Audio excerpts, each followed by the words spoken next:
flamboyant. I mean, if you watch him on the set of like Jeepers Creepers 2, you know, on the bonus for the DVD, there's like a behind the scenes of them, like a day shooting the film, and he's very flamboyant. You know, there was like some kid in the film named Drew, and he'd go, "Drew, baby," you know.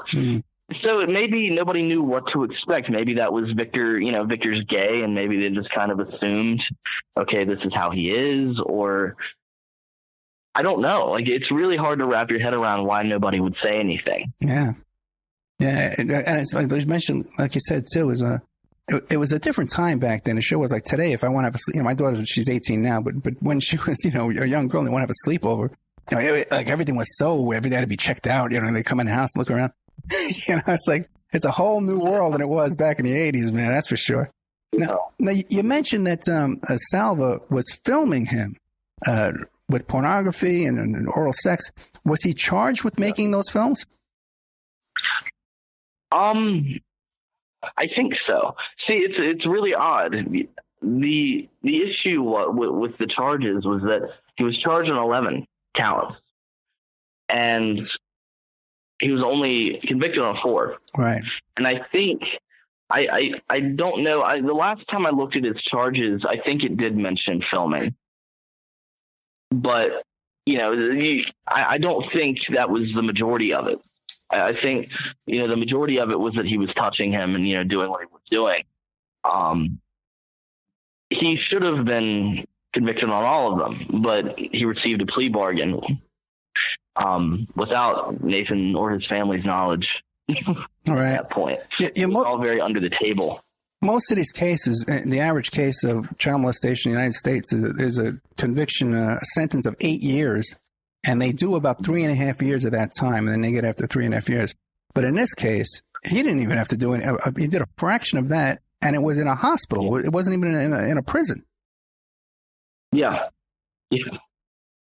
I remember reading an interview with Victor that was in the LA Times when he was doing the press rounds for Peaceful Warrior back in 2006. And he had said that when I was going into jail, Francis told me, "This will make you a better artist," almost like Victor was a martyr. And that always struck me as really, you know, funny, you know, kind of sick. This is where his head was at. It's like, you've molested this kid, but hey, you know, you're an artist, you know, and this is going to help you. That's just fascinating. A whole nother side to Francis Ford Coppola that I don't think anybody that they still haven't heard of. You know, we've done a couple of stories on it here, but you don't hear this talked about anywhere. And most people who talk about this story think that Nathan met Victor on the set of that film, and it was a one-time incident. This wasn't like a life. The majority of his childhood was he was victimized by this man. We see that a lot. Yeah. I mean, when I had first read about it, it was like, yeah, this happened on the set. Right. It's like the way the picture is painted in some of the articles, it was like, okay, so maybe everyone was gone for the day and he did it on the set. No, he had been doing it for 6 years, you know, in his home. And I don't think he ever did it on the set, you know, but he was definitely touchy-feely. Yeah, and Nathan had also mentioned, too, because I just interviewed him, that Victor Salva, previous to being a filmmaker, was working in preschools and stuff like that too. So he was one of those characters who sought this out. You know, this was a lifestyle for him to search out victims. We got to take a little commercial break with Connor Fraiser, and you can find Connor Fraiser on Facebook, and it's spelled CONNAR FRAZIER. So it's easy to find Connor Fraiser, and he's a friend of Nathan Forrest Winters. You can find the trailer to this film at nathanforrestwinters.com. And Connor and Nathan are working on this thing here. It's called Taking Action Breaking Silence. And it's a new tabs. It's going to be the hashtag Taking Action Breaking Silence. And there's a GoFundMe for that. They're trying to raise funds to get out there and get this film in festivals and traveling expenses, but their ultimate goal is to have a foundation where they can. Nathan was just saying he wants to like a hotline and stuff like that, where kids can call in or people can call in and make these reports. Because let me tell you something else: called Child Protective Services. It's a hurdle with those guys to get them to do anything. But we'll be back with more of Connor Fraiser, the director behind The Babysitter, brand new documentary film about the story about Nathan Forrest Winters and his abuse at the hands of Victor Salva.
Want to give a shout out. Shane McKay is my resident audio engineer. Shane McKay. It's spelled S-E-I-N. Shane McKay. And see, there's a lot of difficulties when you're doing this radio show, when you got a guest on, they're on Skype, they're on a phone over there, and you can't get the audio levels mixed right, and and there's feedback and there's all kinds of stuff. And so what I do now is, if you notice the improved quality of my of the airtime of the broadcast is because every single broadcast I do, I record the MP3, I send it off to Ireland to Shane McKay, and he does his magic on it, audio enhancement and editing and mastering, audio enhancement and restoration. He's a sound technician, handles technical support and production assistance. He handles everything for me. He sends it over to KYAH for me. He does it all. He puts in the commercials. Sometimes we got a set of commercials we want to send to this station, a set of commercials we want to send to the other station. He pulls the old ones out, he puts the new ones in, and he does all this as a volunteer to help the show. Does excellent work. You could tell. Go back and listen to the old shows. We don't listen to the shows now. Listen to the difference in the audio quality. And tell me that Shane McKay is not worth his weight in Irish whiskey over there. Shane McKay. Thank you so much, Shane.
Okay, welcome back to the Opperman Report. I'm your host, private investigator Ed Opperman. We're here today with Connor Fraiser, who is the director behind the movie The Babysitter. It's a documentary film about Nathan Forrest Winters, the young boy that was molested by Victor Salva. Now, Connor, spending so much time with Nathan, what do you think has affected him more? What do you think has harmed Nathan more, the actual abuse or the way he was treated afterwards with the lawsuit? I know one thing he always mentions about the Contra Costa Times printing his name as a kid. Can you imagine that? What do you think's affected him more, the actual abuse, with his relationship with Salva, or what they did to him after? That's difficult. I think it really depends. Each day, it's a struggle, and I think each day it's something different. He's pretty much gotten over any kind of resentment or bitterness that he may have had early on, but it never stops hurting, and I think it really just depends. It depends on where his head is at. I think he really wants to tackle all of it. He wants justice for every aspect of it. For his family, I think the Contra Costa Times issue and the sentence, those things probably hurt the most for them. Yeah. But I think for Nathan, it's a combination of everything just bundled up, and it's terrible. Yeah, we're talking Connor Fraiser, the director behind The Babysitter. You can find what's that called, a trailer to this at nathanforrestwinters.com. And don't forget, too, there's a GoFundMe. I close that up. There's a GoFundMe. It's where is this thing? I got the slowest computer in the world. Here we go. Taking Action Breaking Silence. If you go to GoFundMe, and they're trying to raise money for awareness and stuff like that. I have a little foundation going there. Now, what can we? It's a documentary style film. What are we going to find when we watch this film? It's not going to be what you expect. That's the first thing. It's a documentary is very loose.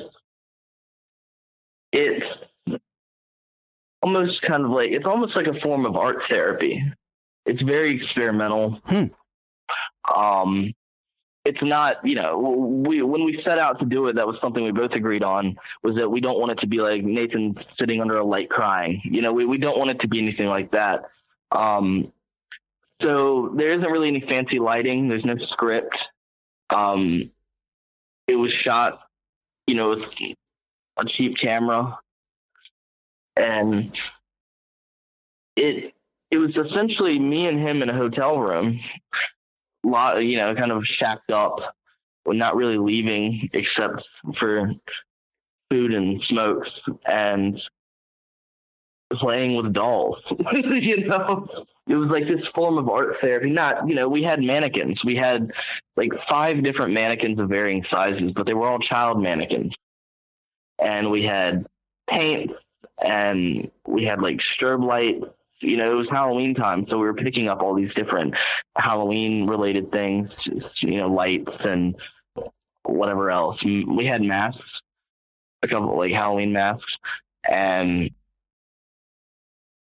it was really just a combination of these different elements. It was helping Nathan, I think. If he was sitting there just talking, it would have been a lot more difficult, and he would have squirmed a little bit more, I think. Because it is something, it was something he really had to go back into his mind and pull out, from 30 years ago. It's stuff that the brain tries to push to the back. So I think being in that environment and having a little space to breathe and to create something out of it, I think kind of helped to exercise the demons a little bit. Yeah. I would definitely encourage the audience